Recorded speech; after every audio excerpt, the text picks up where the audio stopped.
Sebelumnya terima kasih sudah menonton video kami. Jangan lupa like, share video kami.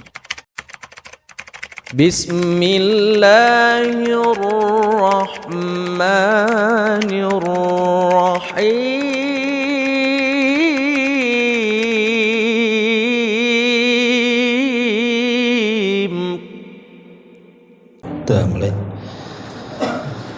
Bismillahirrahmanirrahim. Assalamualaikum warahmatullahi wabarakatuh. Bihamdillahi wassalatu wassalamu ala rasulillah wa ala alihi wa sahbihi wa mawalah wa la hawla wa la quwata illa billahi wa ba'du.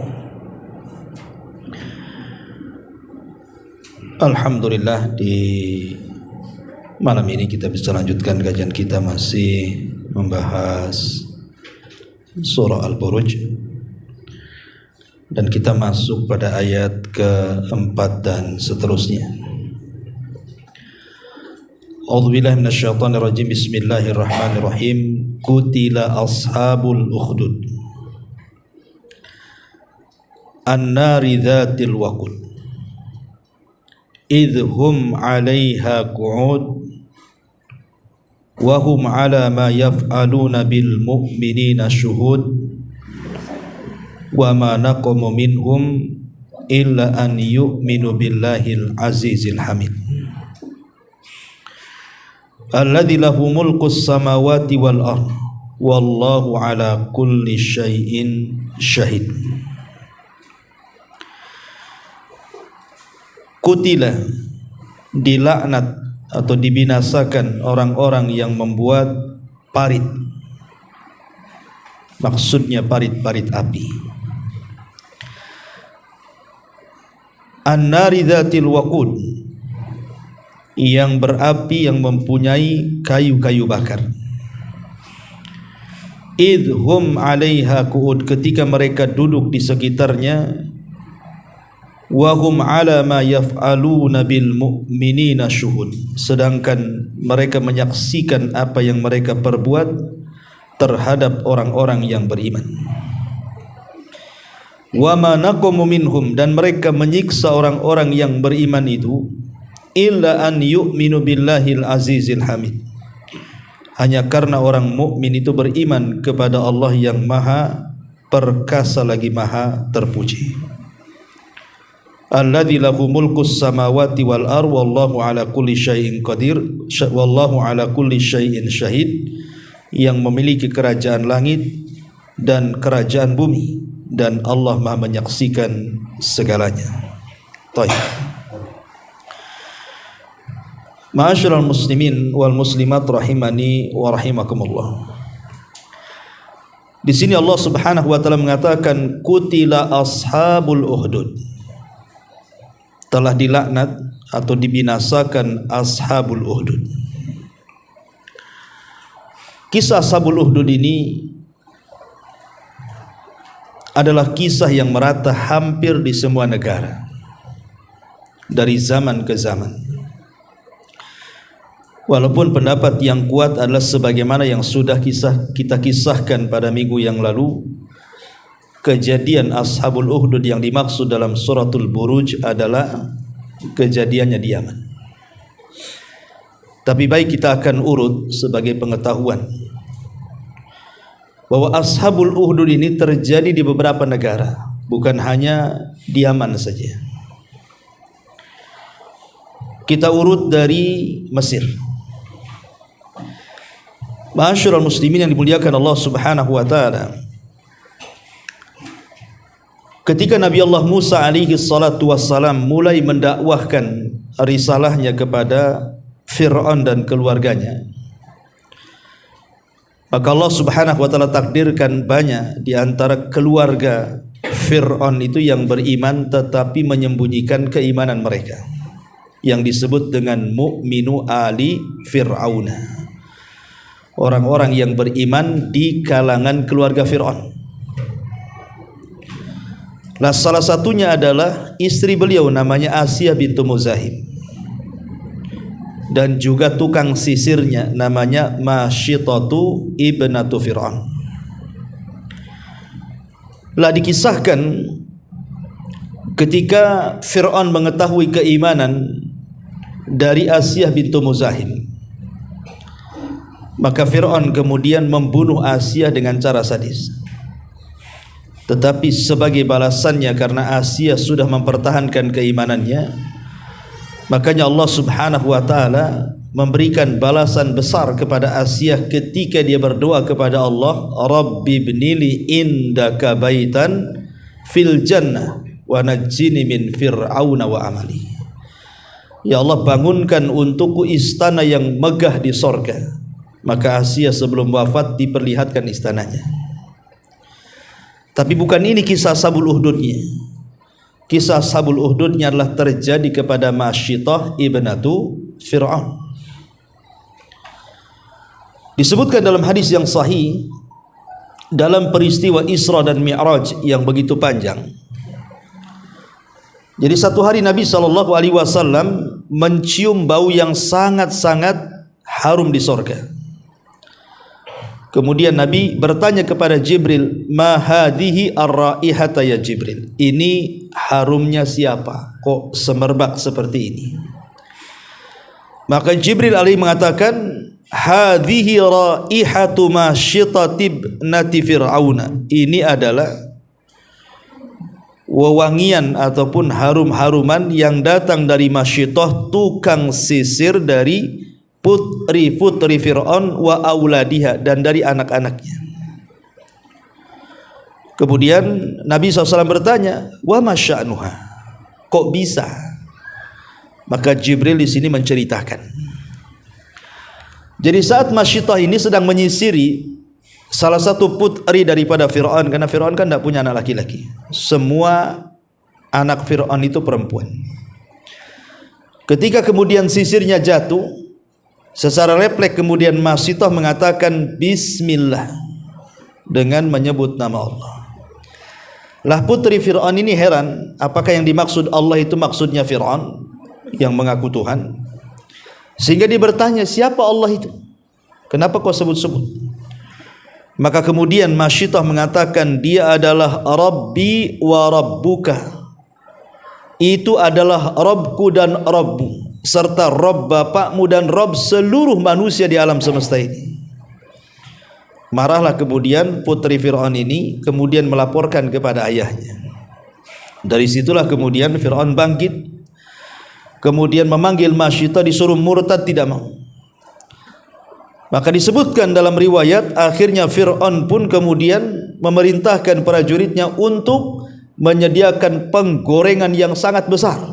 Kemudian ditumpahkan zait minyak di situ sampai mendidih dan disaksikan manusia. Akhirnya kemudian supaya Masyitah ini luluh hatinya dan mau mengakui ketuhanan Fir'aun, Masyitah ini memiliki 4 putra.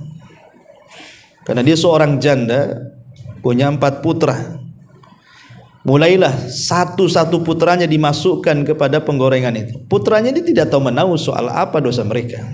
Tapi itulah kebengisan Fir'aun, satu-satu dimasukkan, tapi tidak menggemingkan keimanan Masyitah. Itu hebatnya. Masalahnya ketika putra beliau yang terakhir, yang masih bayi, yang masih dalam pelukan dia, itu diambil kemudian hendak dimasukkan, sempat bergetar keimanannya.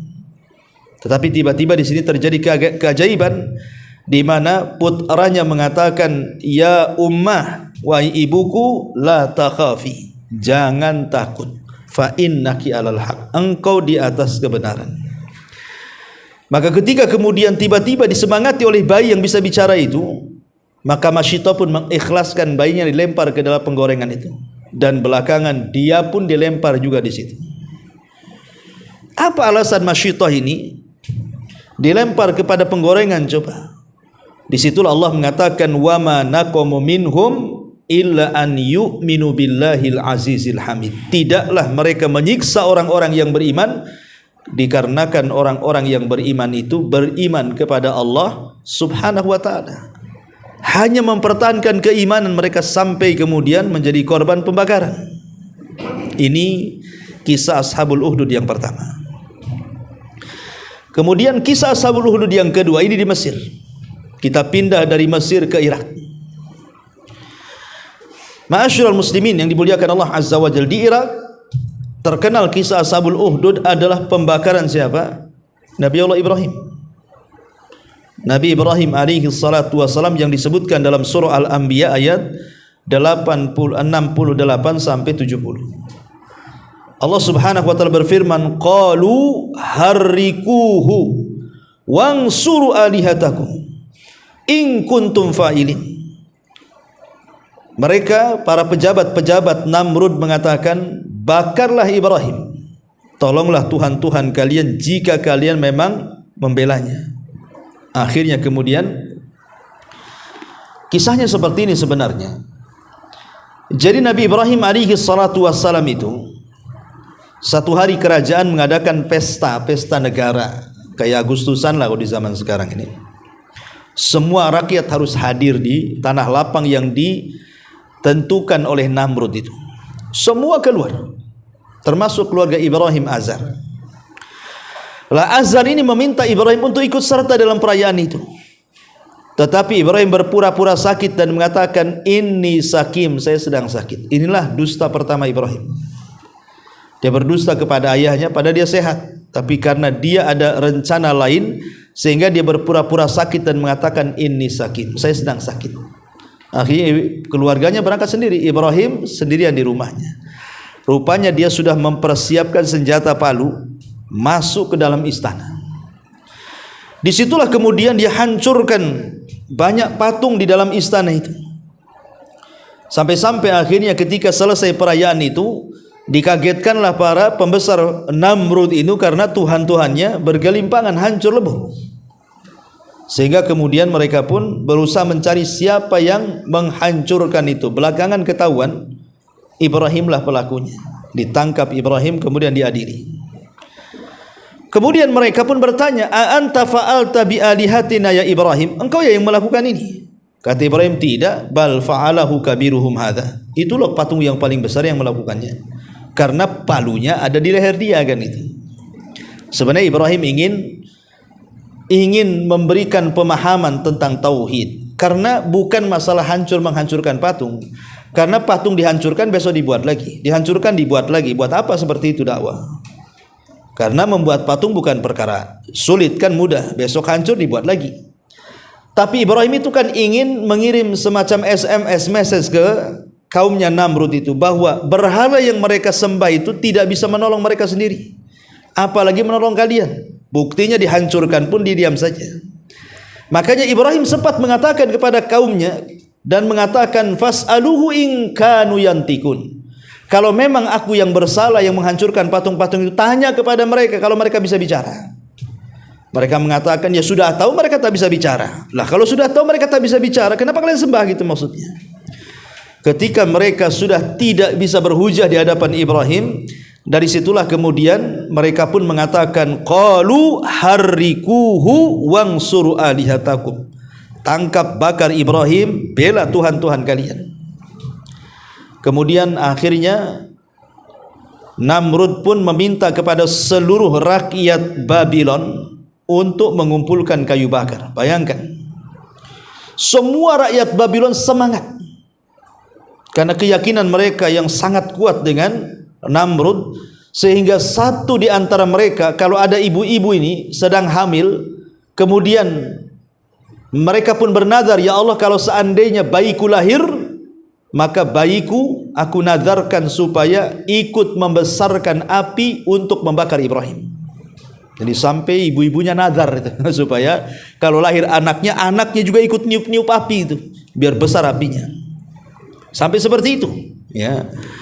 Akhirnya kemudian bukan hanya itu saja, bahkan ada binatang namanya wazag. Wazag itu bukan cicak ya, tokek. Ya. Disebutkan dalam hadis Ummu Syarik yang dikeluarkan Imam Bukhari, anna Nabiy sallallahu alaihi wasallam amara bi qatli wazag. Nabi sallallahu alaihi wasallam memerintahkan untuk membunuh wazag.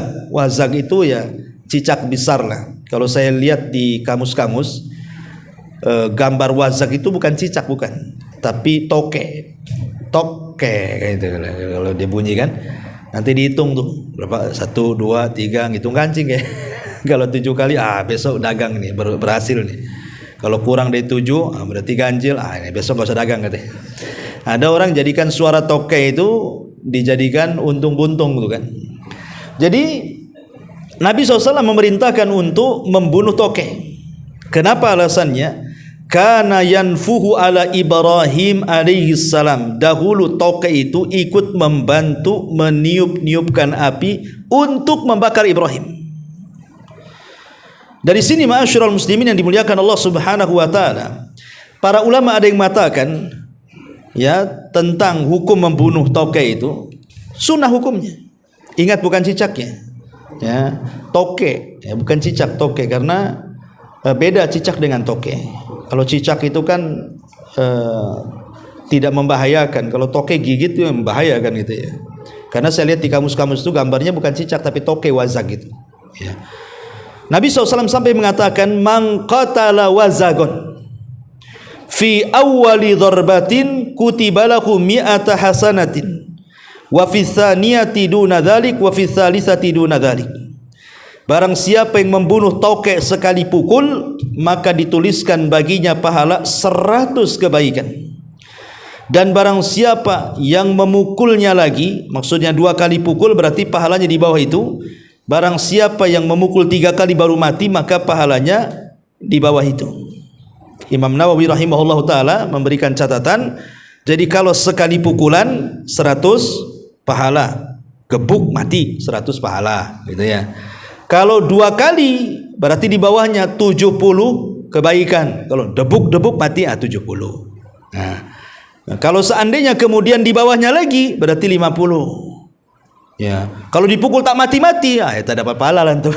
Kok gak mati-mati nih? Kan itu. Artinya kalau 1 kali 100 pahala, 2 kali pukulan mati 70 pahala, 3 kali pukulan mati 50 pahala. Ya. Artinya dari sini menunjukkan bahwa kenapa wazag itu disuruh membunuh. Di antara hikmah yang disebutkan oleh Al-Imam Asy-Syarwani, seorang mazhab Syafi'i, mengatakan, ai li anna aslaha alladhi tawalladat hiya minhu kana yanfuhu ila akhir fa thabatat al-hissatu li hadzal jinsi iqraman li Ibrahim. Jadi alasannya kenapa sunnah membunuh toke itu berlaku sampai hari ini, ya bukankah toke hari ini tidak bersalah? Masa dia menanggung kesalahan orang tuanya, nenek moyangnya? Emang toke yang sekarang yang bersalah ikut niup-niup api kan? Itu enggak juga kan? Yang salah kan nenek moyangnya. Kata Imam Asy-Syarwani rahimahullah ta'ala mengatakan, kenapa kemudian toke ini disunahkan dibunuh? Karena dulu di zaman Nabi Ibrahim mereka meniup-niupkan, ketika hari ini dibunuh itu dalam rangka ikraman li Ibrahim, untuk menghormati Nabi Ibrahim. Maka syariat ini masih berlangsung sampai hari ini. Ya, jadi kita membunuh toke itu dalam rangka menghormati Nabi Ibrahim, kata Imam Syarwani rahimahullah ta'ala. Tetapi Imam Nawawi rahimahullah ta'ala dia punya alasan lain dan mengatakan wattafaqu ala annal wazagha minal hasyaratil mu'diyat. Mereka para ulama sepakat bahwa toke itu termasuk binatang-binatang yang membahayakan. Binatang-binatang yang membahayakan. Itulah sebabnya kemudian ulama memberikan komentar bahwa karena itu binatang yang membahayakan, maka disunnahkan untuk dibunuh. Bahkan sebagian ulama mengatakan termasuk fuwaisik, termasuk binatang-binatang fasik yang memang disunnahkan untuk dibunuh. Ya, toke itu. Jadi bukan kesalahan kakek buyut mereka, tidak. Ya. Tapi intinya bahwa terlepas apakah kesalahan kakek buyut mereka atau tidak, yang jelas Nabi SAW membunuh toke. Sejarahnya kenapa? Karena mereka ikut niup-niup semua binatang ingin mematikan api, si wazag pula ingin membesarkan api. Bayangkan sampai keikutsertaan wazag toke ngikut-ngikut supaya apinya besar. Ya. Lah ketika kemudian apinya besar itulah kemudian Nabi Ibrahim alaihi salatu wassalam kemudian dilucuti pakaiannya. dan dialah manusia yang pertama yang yang membuka pakaiannya di jalan Allah Subhanahu wa taala. Kemudian dibuat manjani, ketepel besar, karena tidak bisa kemudian dekat-dekat dengan api panas lah kan itu. Makanya Ibrahim kemudian dilempar lewat ketepel besar itu. Ketika kemudian Ibrahim melayang antara api dengan manjanik itu, disitulah malaikat Jibril datang. Kemudian menawarkan untuk menyelamatkan dia. Tetapi Nabi Ibrahim menolak dan mengatakan, amma ilaika fala wa amma ilallahi fabala. Adapun harus meminta pertolongan kepadamu wahai Jibril, tidak. Tetapi kalau aku meminta pertolongan kepada Allah, maka pasti kulakukan. Itulah bentuk tawakalnya Ibrahim.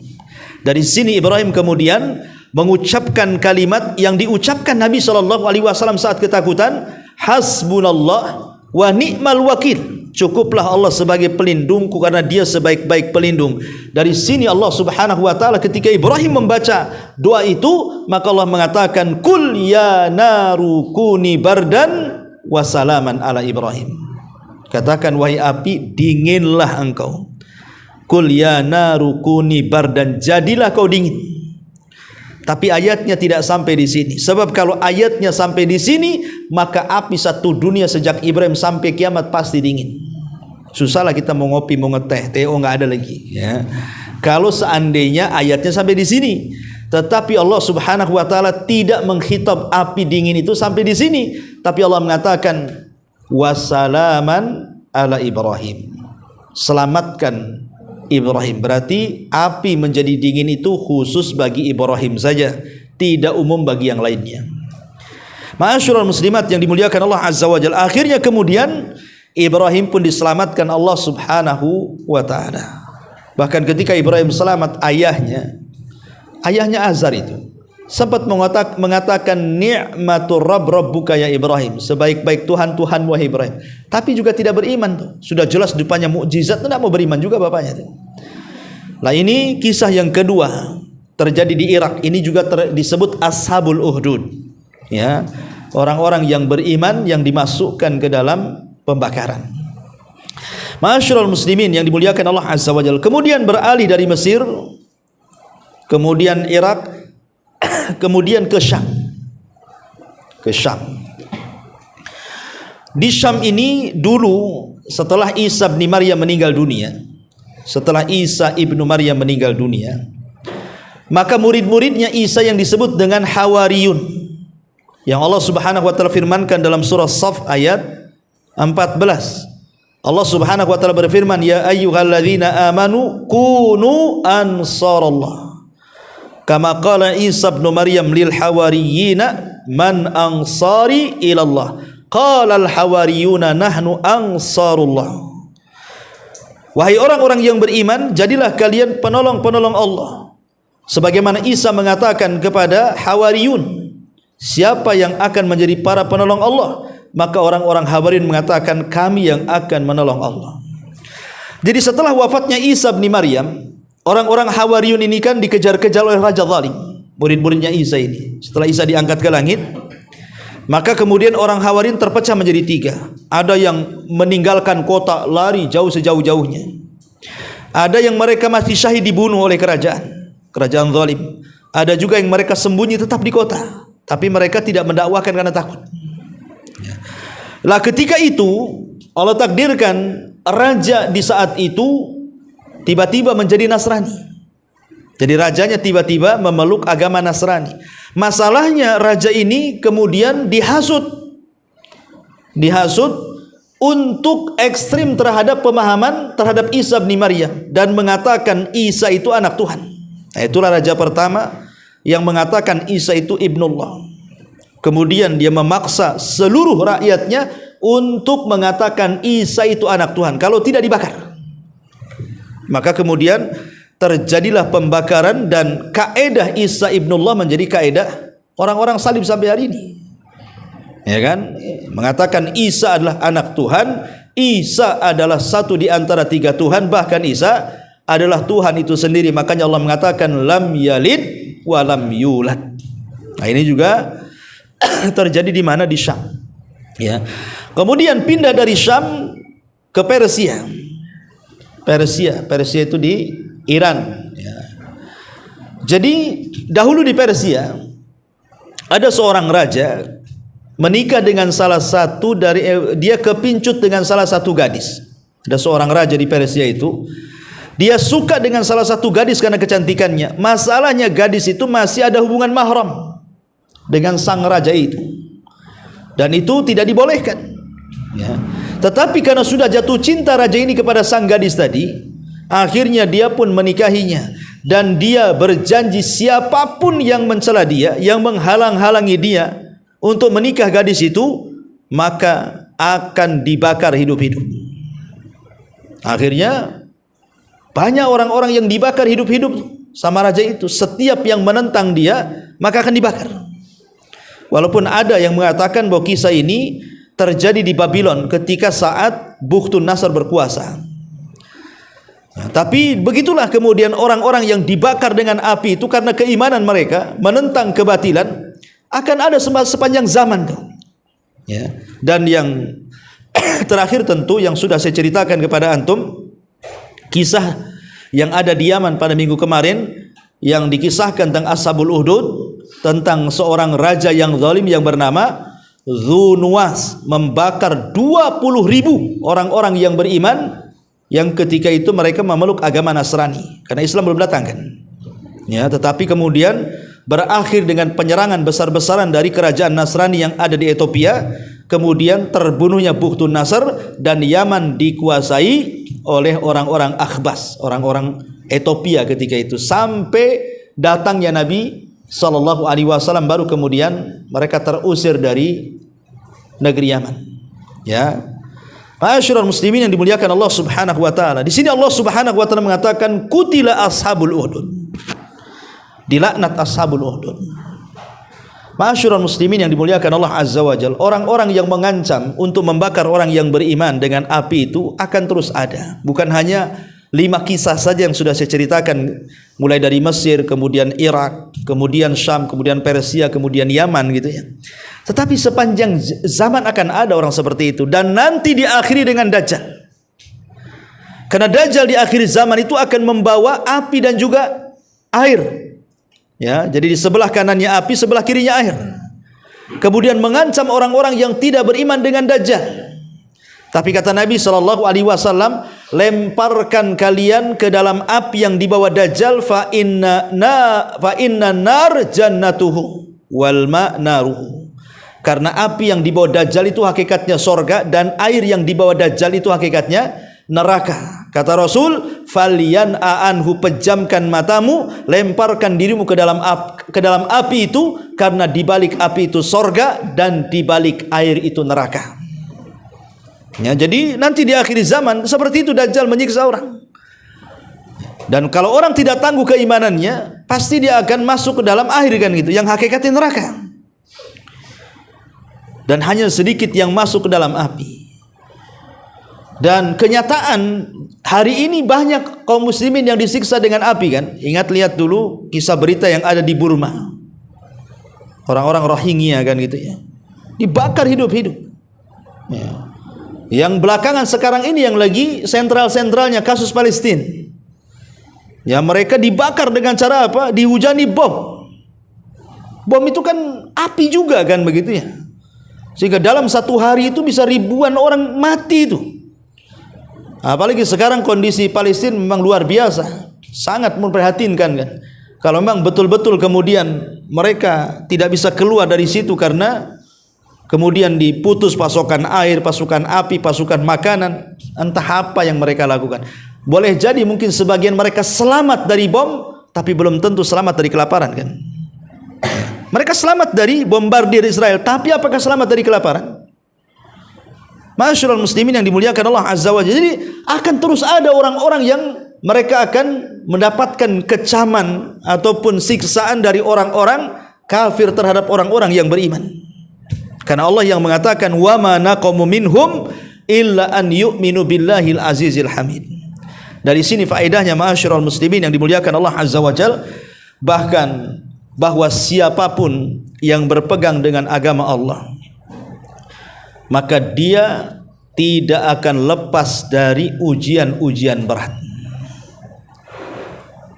Nabi SAW mengatakan apa? Sayati alikum zaman al-qabid fi dinihi kal-qabid alal jamrati. Akan datang zamannya, kata Rasul, orang-orang yang berpegang teguh dengan agamanya seperti berpegang teguh dengan bara api di tangannya. Sifat bara api ma'ruf, sudah saya jelaskan. Antum saja tidak akan sanggup mengambil satu arang yang sedang dibakar. Berapa detik antum sanggup megang itu? Tidak akan sanggup. Karena kalau semakin dipegang, semakin melepuh kulit kita, terbakar kulit kita. Lah Nabi SAW seolah-olah mengatakan seperti itulah agama di akhir zaman. Kalau kita betul-betul kembali ke agama kita yang murni sesuai dengan ajaran Rasul dan para sahabat, maka antum akan banyak pertentangan, akan banyak ujian-ujian, akan disakiti, dibuli dan lain sebagainya. Karena kalau kita lihat kisah-kisah para sahabat Nabi SAW luar biasa. Saya akan sebutkan beberapa kisah para sahabat Nabi SAW. Kita tahu bahwa Utsman ibn Affan radhiyallahu an, ketika dia masuk Islam, jadi pamannya namanya Hakam ibn Abil As. Hakam ibnu Abil As tidak suka dengan keislaman Utsman ibn Affan radhiyallahu an. Apa yang terjadi? Diikatnya Utsman bin Affan itu di pohon, diikat kakinya di atas, kepalanya di bawah. Kemudian di samping dia dibakarkan perapian, bukan untuk dibakar, tidak, ya, tetapi sengaja dibakar perapian itu. Kemudian setelah dipadamkan asapnya itu diarahkan kepada Utsman bin Affan, kepala di bawah, kaki di atas digantung. Coba bayangkan, kita coba aja lah, umpamanya ada perapian, antum duduk di samping, kemudian ada angin, asapnya masuk ke muka antum, gimana rasanya itu? Kan kesakitan, mata sakit, hidung sakit, semua sakit kan? Tetapi Utsman ibn Affan ketika disuruh untuk murtad, dia mengatakan, wallahi la ada'uhu abada, demi Allah aku tidak mungkin meninggalkan Islam selamanya. Makanya ketika ada perintah hijrah pertama ke Habasyah, maka Utsmanlah orang yang pertama hijrah bersama istrinya Ruqayyah dan beberapa belas orang, hijrah pertama ke Ethiopia, karena tidak sanggup dengan siksaan orang-orang Quraisy, ya. Kemudian kisah yang ma'ruf juga Bilal ibn Rabah, ma'ruf, ya. Tidak perlu saya kisahkan, tapi bagaimana Bilal ibn Rabah terkenal apabila kita bercerita soal orang-orang yang mempertahankan agama di zaman para sahabat, mesti Bilal menjadi tokoh peran utama kan? Bagaimana dia disiksa habis-habisan oleh Umayyah ibn Khalaf, tapi dia tetap mengatakan ahadul ahad, ahadul ahad, karena ketangguhannya Bilal ibn Rabah, ya. Kemudian juga Khalid ibn Sa'id ibn As. Khalid ibn Sa'id ibn As, ada yang mengatakan dia orang keempat yang masuk Islam. Orang yang keempat yang masuk Islam. Jadi ketika kemudian dia masuk Islam, keluarganya tahu dan kaumnya tahu. Akhirnya kemudian dia pun betul-betul ditangkap oleh kaumnya, oleh kabilahnya, dipenjara berhari-hari dan tidak diberikan pasokan makanan, pasokan minuman, sampai dia kelaparan, hampir mati.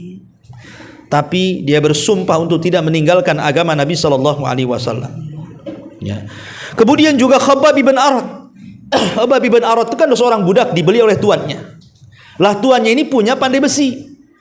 Jadi Khabbab itu dilatih kepandaian untuk membuat pedang, membuat panah, pokoknya yang berkaitan dengan pandai besi lah. Tapi Allah takdirkan Khabbab ini masuk Islam. Majikannya tidak suka perempuan.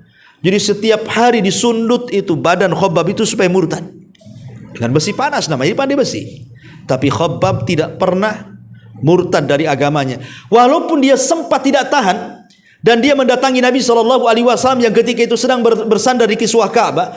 Kata Khabbab, ya Rasulullah, ala tad'ulana ala tastaghfir lana. Rasul tidakkah berdoa untuk kami? Minta kemenangan cepat untuk kami. Kami sudah tidak kuat wahai Rasul. Tapi Rasul mengatakan, ya Khabbab, engkau tergesa-gesa, kemenangan itu akan datang. Sampai nanti orang-orang Son'a berjalan ke Hadratul Maut, tidak ada yang takut kecuali Allah, katanya. Kemudian Rasul mengatakan, ya Khabbab, dulu ada orang yang digergaji sampai terbelah menjadi dua tuh badannya, tidak bergeming agamanya. Dulu ada orang yang dikubur hidup-hidup, tidak bergeming dari agamanya. Dulu ada orang yang disisir dengan sisir besi sampai terkelupas daging dan tulangnya pun tidak meninggalkan agamanya. Engkau tergesa-gesa wahai Khabbab, tenang, kemenangan itu akan ada. Ya, sampai seperti itu di zaman para sahabat Nabi SAW. Yang lebih parah lagi adalah keluarga siapa? Ammar ibn Yasir. Ibunya Sumayyah ditusuk tombak oleh Abu Jahal dari kemaluannya sampai ke jantungnya mati. Kemudian Yasir suaminya juga sama. Dan itu di hadapan Ammar ibn Yasir, kedua orang tuanya dibantai dengan habis-habisan di hadapan kedua matanya. Yasir ketika itu masih remaja. Ketakutan Yasir. Ammar ketakutan. Maka Abu Jahal mengatakan kepada Ammar ini, ya Ammar, kalau engkau ingin nasibnya sama dengan kedua orang tuamu, maka kami akan lakukan. Tapi kalau engkau memuji Lata dan Uzza dan mencaci maki Muhammad, kami akan lepas, katanya Abu Jahal. Dilematislah ini Ammar ibn Yasir ini. Satu sisi dia takut kematian, sisi lain dia akan disiksa dan dibunuh. Akhirnya terpaksa dia memuja-muji Lata dan Uzza dan mencaci maki Rasul. Maka ketika para sahabat mendengar, mereka mengatakan Ammar sudah hilang pahalanya, habitat amaluhu, karena dia sudah mencaci Nabi dan memuja-muja Lata dan Uzza. Akhirnya dia datang kepada Rasul dan mengatakan, ya Rasul, terpaksa aku mengucapkannya. Kemudian Rasul terdiam sampai turun ayat illa man ukriha wa qalbuhu mutmainnun bil iman, bahwa orang boleh mengucapkan kalimat kufur selama hatinya penuh dengan keimanan kalau memang dalam kondisi terdesak. Nah, Rasul mengatakan kepada Ammar, ya Ammar, kalau mereka menyuruh kamu untuk mencaci maki aku, caci terus aku supaya kau selamat, katanya. Ya, lihat bagaimana Ammar ibn Yasir, sehingga Rasul mengatakan, ya ala Yasir isbiru fa inna mau'idakumul jannah. Wahai keluarga Yasir, sabarlah karena tempat dudukmu adalah di sorga. Banyak sahabat yang hampir seluruh para sahabat mendapatkan hal yang sama. Mus'ab ibn Umair, Sa'ad bin Abi Waqqas, Salah ibn Ubaidillah, kemudian juga budak-budak seperti Zunairah, Amir ibn Fuhairah, Suhaib ibn Sinan. Banyak sekali para sahabat yang tidak luput dari siksaan orang-orang kafir Quraisy. Kenapa? Karena keimanan mereka kepada Allah dan Rasulnya. Wa ma naqamu minhum illa an yu'minu billahil azizil hamid. Itulah orang-orang yang berpegang dengan agamanya, maka dia akan berpegang seperti memegang bara api. Ma'asyiral muslimin yang dimuliakan Allah Azza wa Jalla. Tapi juga ada dari kalangan orang-orang yang beriman membakar dengan api, seperti yang terjadi dengan siapa? Ali bin Abi Thalib. Ya. Ketika ada orang-orang yang terlalu ekstrim kepada Ali dan mengatakan Ali Tuhan, ya Ali antal ilah, hei Ali engkau Tuhan, katanya. Ali marahlah, masa dia dituhankan? Nah, makanya kemudian Ali radhiyallahu an sampai mengumandangkan satu buah syair. Ya, apa syairnya? Ya. Kata Ali radhiyallahu an dalam syairnya itu, mana saya sudah catat ya. Ma'asyiral muslimin yang dimuliakan Allah Subhanahu wa taala. Ya. Jadi Ali radhiyallahu an, beliau sampai mengatakan, sungguh aku akan menyalakan api yang besar karena mereka terus-menerus mempertuhankan diriku. Lamma ra'aitul amran munkaran auqadtu nar wa da'autukum bura. Dia mengatakan, ketika aku melihat perkara yang sangat mungkar, masa aku dituhankan? Maka aku pun kemudian membuat parit api yang sangat besar, ku masukkan orang-orang itu ke dalam parit api, katanya. Tetapi perkara ini kemudian diingkari oleh Abdullah bin Abbas dan mengatakan, ya Ali, wahai Amirul Mukminin, kalau aku di posisimu, aku tidak akan bakar mereka. Aku akan penggal mereka, karena aku mendengar Nabi SAW bersabda, la yu'adzibu bin nar illa rabbun nar. Tidak boleh mengazab manusia dengan api kecuali Rabb pemilik api. Ya, dan ketika Ali membaca surat dari Ibnu Abbas, dia mengatakan shadaqa Ibnu Abbas, sungguh benar ucapan Ibnu Abbas. Nah, tetapi ini istiadatnya Ali radhiyallahu an, kan, membakar orang-orang yang mengkultuskan dirinya, mengatakan dia Tuhan. Tapi pembakaran Ali ini kepada orang-orang yang apa? Yang kufur, ya, bukan orang-orang yang beriman. Ini kan orang-orang kufur, pantas mereka dapat hukuman, kan? Walaupun mungkin ijtihadnya salah, tapi diluruskan oleh Abdullah bin Abbas radhiyallahu anhu, kan begitu, bahwa kalau aku di posisimu, aku tidak akan bakar mereka, tapi aku akan penggal mereka sebagai hukuman man baddala dinah faqtulu. Siapapun yang mengganti agamanya, bunuh. Tapi itu ijtihadnya Ali radhiyallahu an, ya. Ma'asyiral muslimin yang dimuliakan Allah Subhanahu wa taala. Di sini kutila ashabul uhdud. an-nari dzatil waqud idhum 'alaiha qu'ud. Binasalah orang-orang yang membuat parit api itu, yang mengumpulkan kayu kemudian membakarnya. Ketika itu mereka duduk di sekitarnya, wahum 'ala ma yaf'aluna bil mu'minina syuhud, sedang mereka menyaksikan apa yang mereka perbuat terhadap orang-orang yang beriman. Lihat, dari dulu orang kafir mereka tidak punya rahmat. Bisa saja kan para pembesar Ashabul Ukhdud ini, mereka tidak menyaksikan. Bisa saja mereka mungkin suruh prajuritnya, tolong tuh yang kurang-kurang ajar itu bakar mereka. Mereka tidak usah menyaksikan kan, tapi mereka ingin menyaksikan juga. Para pembesarnya itu ingin menyaksikan bagaimana orang-orang yang beriman dimasukkan satu persatu ke dalam api. Menunjukkan apa? Sudah dicabutnya rahmat. Lihat orang-orang Israel hari ini, hilang rahmatnya kan. Kalau mereka mau perang, perangilah itu para tentara Hamas itu. Kenapa mesti kemudian membunuh bayi-bayi yang tidak berdosa, orang-orang tua yang sepuh yang tidak tahu apa-apa, kadang-kadang yang menurut dunia internasional dilanggar, tidak boleh dilanggar, seperti umpamanya merusak fasilitas sekolah, rumah sakit dan begitu seterusnya. Mereka semuanya langgar. Kenapa? Wajar, karena orang kafir itu dicabut rahmat mereka. Udah nggak punya rahmat lagi. Nggak peduli, apalagi kemudian ada pernyataan bahwa mereka bukan sedang melawan manusia, mereka sedang melawan binatang. Dan kita tidak heran, karena dalam Talmud, bukan Taurat ya, Talmud itu bukan Taurat ya, Talmud itu kitab pegangan Zionis. Kalau Taurat itu pegangan Yahudi. Zionis dengan Yahudi beda ya kan. Jadi dalam Talmud mereka memang seperti itu. Setetes mani yang keluar bukan dari rahimnya orang Yahudi, maka sama dengan maninya binatang. Sehingga kalau seandainya kemudian keluar kalimat-kalimat seperti itu, kita bukan sedang memerangi manusia, sedang memerangi binatang, ya wajar. Hilang rahmat mereka, tidak punya istilah kemanusiaan. Nggak ada istilah-istilah kemanusiaan dari mereka. Ya, makanya kemudian sasaran mereka nggak peduli. Mau mati, mau ini, mau apa, terserah kan itu ya. Yang penting mereka akan membombardir selain daripada warga mereka sendiri. Masyarul muslimin yang dimuliakan Allah Azza wa Jalla, itulah Quran sudah memberikan isyarat bahwa orang-orang kafir itu tidak punya rahmat. Percuma antum mengatakan kasihanlah orang-orang Israel. Kasihan gimana orang kafirnya enggak kasihan? Ya. Kita hanya bisa mendoakan ya, kalau kita punya uang kita bisa bantu. Tapi apa daya kita di sini? Ya, kita hanya bisa mendoakan dengan kekuatan doa saja supaya saudara-saudara kita di sana diberikan izzah, kemuliaan dan bisa menjadi bangsa yang merdeka. Padahal Palestina itu, Israel itu semua tanah Palestina, ikhwan. Saya sudah jelaskan sejarah tentang Palestina, bahwa mereka itu para penjajah. Para penjajah. Ya, jadi mereka itu para pendatang. Itu pun Inggris yang membuat mereka punya negara di situ.